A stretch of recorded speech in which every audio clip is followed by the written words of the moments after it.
most of the first movie, all those Spider-Man were sort of just like there. They weren't really doing anything. But in the second movie, they really used them exclusively.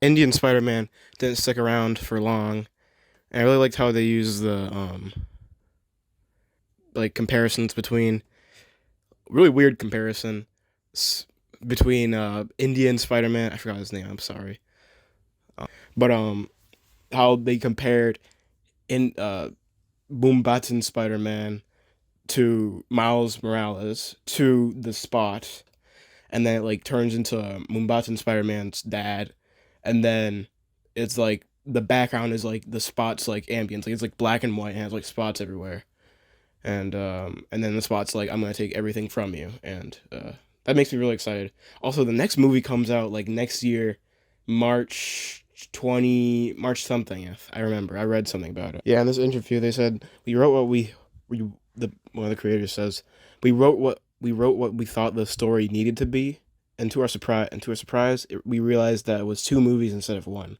We're working on them both as we speak. They said. In the first movie, I feel like there's like a lot of characters were just sort of waiting to say something, and I feel like the one that was the most important was Peter. I feel like Peter might have been the only one that needed to be there, honestly.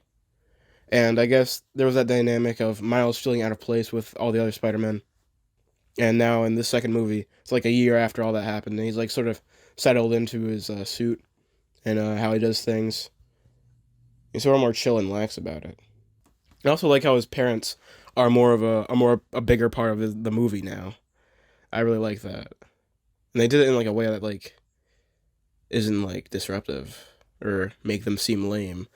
I also like the little detail how Miguel does not like Peter because he really is living his dream. And he's sort of flexing it right in his face by having a child in front of him.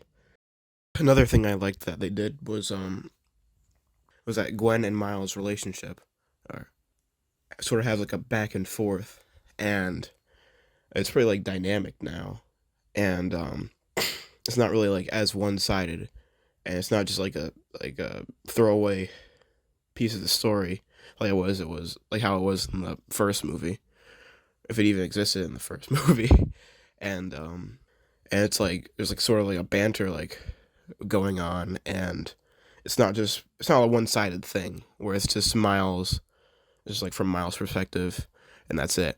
That's why I think that the movie start in the Spider Gwen's perspective is really good, because it sort of levels her with Miles instead of just putting her in the side character position.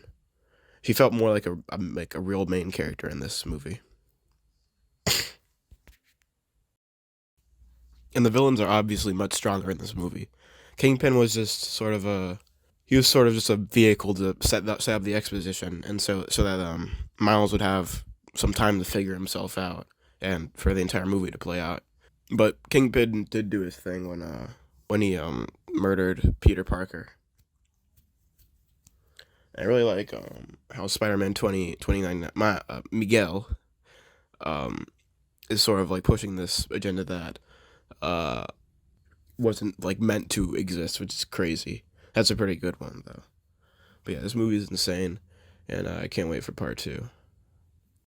The thing is, at the beginning of the movie, the lady grading Miles's papers says that you can't have your cake and eat it, and then Miles walks in and says, "Unless you bake two cakes," and you sort of have the same sort of continuity thing where because they're like the same person from a different universe. Spider-Man from Indian Spider-Man, Mumbattan Spider-Man says while he's saving people, he's split between saving two people, and then he says, "Oh, I can do both."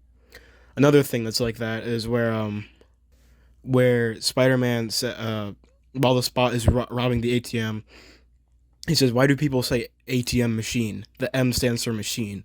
And the same thing with Spider-Man from India saying that, "Why are you calling it chai tea? It just means TT."